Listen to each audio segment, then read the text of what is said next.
Praise the Lord. सबको जय मसीह, God bless you. खुदाबंद यीशु मसीह आपके साथ है। प्रियो, आओ वचन परमेश्वर के देखेंगे। प्रकाशित वाक्य 20 अध्याय का 15 आयत में हम पढ़ते हैं। और जिस किसी का नाम जीवन की पुस्तक में लिखा हुआ न मिला, वह आग की झील में डाला गया। प्रियो, हम सबको पता है, बाइबल को पढ़ने वाले जितने भी परमेश्वर के दास दासियां हैं, बाइबल में प्रकाशित वाक्य में लिखा है स्वर्ग में एक किताब है और उस किताब का नाम जीवन की किताब है। और उस किताब में जिनका नाम लिखा हुआ नहीं मिला, वो आग की झील में डाला गया। यानी कि उस जिसका नाम लिखा हुआ है वही स्वर्ग जाएगा, जिसका नाम नहीं लिखा हुआ है स्वर्ग में नहीं जाएगा, आग की झील में डाला जाएगा। दूसरी मृत्यु है। इसलिए सूर्य के नीचे परमेश्वर ने जो आपको 70-80 साल का उम्र समय दिया है, इस अच्छा जीवन जिए। परमेश्वर के लेखे अच्छा जीवन होना चाहिए ताकि आपका नाम उसके जीवन के लेख में लिखा जाए।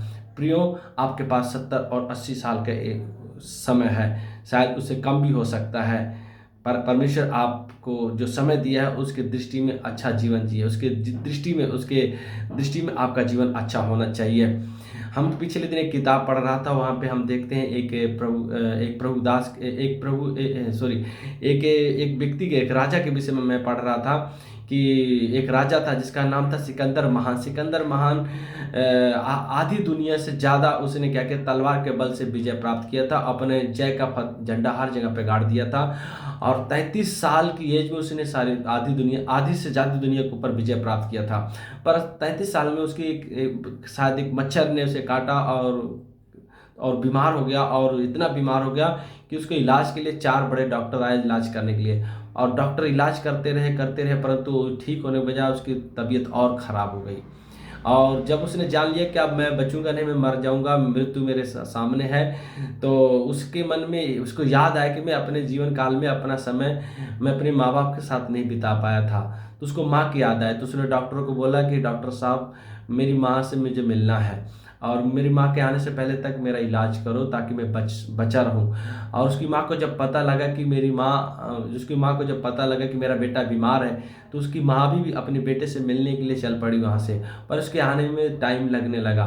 तो उसने डॉक्टरों को बोला कि डॉक्टर साहब, मैं आपको आधा आधा राजपाट दे दूंगा, हमें हमें हमें हमें किसी भी तरह से क्या कर बचाओ ताकि मैं अपनी माँ से मिल सकूं। डॉक्टरों ने अपना हाथ खड़ा कर दिया था और उसने बोला हम अपना पूरा राजपाट दे दूंगा। परंतु डॉक्टरों का हाथ खड़े थे और उसकी माँ आ नहीं पाई, आने में टाइम लग गया और वो सिकंदर महान मर गया। तो प्रियो, हम क्या देखते हैं, ये व्यक्ति 33 साल के एज में पूरी दुनिया के ऊपर आधी से ज़्यादा दुनिया के ऊपर जय प्राप्त किया था। नाम शोहरत था, धन था, संपत्ति था, सब कुछ उसके पास संसाधन था, परंतु वो मृत्यु से अपने आप को नहीं बचा पाया, अपने माँ बाप से नहीं मिल पाया। प्रभु यीशु ने कहा, अगर एक इंसान पूरी दुनिया कमाए, पूरी दुनिया प्राप्त करे, अपनी जान ना बचा पाता, क्या लाभ। तो हम देखते हैं उसने 33 साल की एज में दुनिया के ऊपर अपना शोहरत, अपना नाम, अपना सब कुछ झंडे गाड़ दिए थे, पर अपने परिवार के लिए, अपने घराने के लिए, किसी के लिए आशीष का कारण नहीं बना। तो प्रियो, जो समय मिला है समय का कद्र करें। जो समय मिला है समय का कदर करें, वो समय व्यर्थ वस्तु में ना बिताएं। हम जानते हैं कि पुराने नियम हम पढ़ते हैं। पुराने नियम में एक व्यक्ति था जिसका नाम था शिमशोन को परमेश्वर ने माँ के गर्भ से ही चुना, तो उसका अभिषेक किया था। वो परमेश्वर का चुना हुआ एक सामर्थी योद्धा था जो इजरायलियों को फलिस्तीनी से छुड़ाने के लिए परमेश्वर ने नियुक्त किया था। पर जब तक वो माँ बाप के अधीन रहा, माँ बाप के साथ समय बिताया, परमेश्वर के साथ समय बिताया, परमेश्वर के साथ अच्छा फेलोशिप रखा, अपने माँ बाप के साथ फेलोशिप रखा, परमेश्वर का ग्रेस, परमेश्वर का अभिषेक उसके ऊपर था और परमेश्वर उसके संग रहा। और जहाँ कहीं जाता था परमेश्वर उसके संग रहता था, उसको जय दिलाता था। पर जैसे जैसे वो बड़ा होता गया, पर उसने अपना समय गलत चीज़ों में बिताने लगा, गलत वस्तु में समय बिताने लगा, भोग विलास में बिताने लगा, व्यभिचार में, नशा करना, अन्य जातियों के साथ फेलोशिप करना। तो अपना समय गलत चीज़ों में बिताने लगा। पर एक ऐसा समय आया कि जब एक ऐसी लड़की थी जिसका नाम दलीला था। दलीला एक अन्य जाति की लड़की थी। उसके प्रीति में इतना खो गया कि वो उसी के साथ रहा करता था। और उस दलीला ने उससे पूछा, तेरे शक्ति का राज क्या है, तेरे पास इतना महाबल का राज क्या। उसने उससे फुसलाया, उसको अपने माया जाल में फंसाया, पर उसने अपनी सारा भेद बता दिया। मेरे महाशक्ति के जो राज है, मेरे सर के जो बाल हैं वो बचपन से कभी मतलब इस पे छुरा नहीं लगा। जिस दिन इस पे मतलब छुरा लग जाएगा या बाल काट दिए जाएंगे तो मेरा अभिषेक खत्म हो जाएगा। और जब दलीला के बाद पता लग गई तो उसको दाखरस पिला के सुला दिया, और फिर उसके बाद उसके क्या किया, बाल काट दिया। जब बाल काट दिए तो उसके बाद फिर उसने शिमशोन को बोला, शिमशोन फ़िलिस्तीन तेरे तेरे विरुद्ध में तुझे मतलब हमला करने के लिए आ गए हैं। तब इसने सोचा कि मेरे पास शक्ति है, उठा और सोचा मैं मारूंगा सबको। पर देखा कि पर उसके पास अभिषेक नहीं, क्योंकि यहोवा चला गया था, परमेश्वर वहाँ से चला गया था, और वो अपने शत्रुओं को हाथ में पड़ गया और शत्रुओं ने उसके आँख को फोड़ दिया।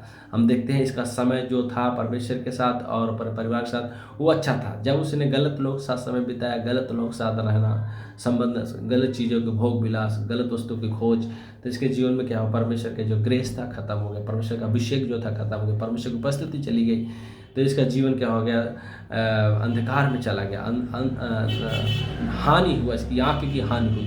तो प्रियो, हम जानते हैं बाइबल कहती है कि अगर एक इंसान पूरी दुनिया का मैं अपनी जान ना बचा पाए तो क्या लाभ। जो समय प्रभु ने आपको दिया वो समय अपने माँ बाप भाई बंधु के साथ बिताएं, अपने माँ बाप की इज्जत करें, अपने बाप पत्नी की इज्जत करें, अपने पत्नी बच्चों की इज्जत करें, अपने माँ बाप की इज्जत करें, प्यार करें, सेवा करें, क्योंकि परमेश्वर ने फैमिली बनाया है। जो फैमिली के अंदर रहकर समय बिताता है वो सबसे अच्छा है। सिकंदर महान दुनिया में झंडा गाड़ा पर अपने माँ बाप से नहीं मिल पाया, क्या फ़ायदा, शादी नहीं कर पाया, बच्चे भी नहीं थे उसके, सब व्यर्थ गया, खाली आता है खाली हाथ चला गया, कुछ भी नहीं मिला उसको। तो इसीलिए प्रियो, व्यर्थ चीज़ों में ना जाएं, परमेश्वर के पीछे चले, अपने फैमिली की चिंता करें, अपने फैमिली की देखभाल करें, प्रभु के भय माने, भक्ति करें, ताकि आपका नाम जीवन की किताब में लिखा जाए। और जीवन की किताब में जिसका नाम लिखा जाएगा वही स्वर्ग में जाएगा, जिसका नाम नहीं लिखा हुआ है वो आग की झील में डाला जाएगा। आपका नाम स्वर्ग में लिखना है तो 70-80 साल का एज में का समय है, शायद कम भी हो सकता है आपका, किसी के ज़्यादा हो सकता है, किसी कम, परंतु फिर भी जितना भी समय मिला अच्छा जीवन जिए, ताकि परमेश्वर की दृष्टि में आपका जीवन उत्तम हो, अच्छा हो, ताकि परमेश्वर भी आपका नाम जीवन के किताब में लिखे। जिसका जो परमेश्वर के मार्ग से भटक जाते हैं, परमेश्वर को छोड़ देते हैं, त्याग देते हैं, उनके नाम भूमि पे लिखे जाएंगे और उनको लज्जित होना पड़ेगा। पर जो लोग परमेश्वर पे प्यार करते हैं, उसके निकट आते हैं, अपना समय उसको देते हैं, के नाम जीवन की किताब में लिखे जाएंगे। प्रियो, परमेश्वर आपसे प्यार करता है, इसलिए वो चाहता है कि आपका समय खराब ना हो। अपने माँ बाप से प्यार करें, अपने फैमिली का केयर करें, और परमेश्वर का भय माने, उसके मार्गों में चले, ताकि खुदा का अभिषेक आप पे बना रहे, आप बहुतों के लिए आशीष का कारण बने। हमारा यीशु मसीह 33 साल का होकर जीवन बिताया और 30 साल के होकर 3.5 साल तक सेवा की, सारी दुनिया के लिए बरकत का कारण हुआ, सारी दुनिया उसके द्वारा आशीष पा रही, उद्धार पा रही। उसने अपना जीवन व्यर्थ वस्तु में नहीं बिताया, सबका उद्धार करता है, सबके लिए उसने जान दिया, सबके लिए उद्धार के लिए द्वार खोल दिया। वो प्रभु है, वो राजाओं का राजा है, जो प्रेम के द्वारा सारी दुनिया के ऊपर हालेलुया अपना प्रभाव डाला, और आज सारी दुनिया उसके द्वारा आशीष पा रही है। तो यीशु मसीह आपसे प्यार करता है, आप यीशु से प्यार करें, यीशु आपको अनंत जीवन देगा और जीवन के किताब में आपका नाम लिखा रहेगा। God bless you. ये वचन सुना है तो दूसरे को भी बताएं और शेयर करें, ताकि वो भी आशीष पाएं और प्रभु के प्रेम में बने रहें, और संगति में आया करो, मिला जुला करो, ताकि इस जिंदगी अच्छी चले। आमीन।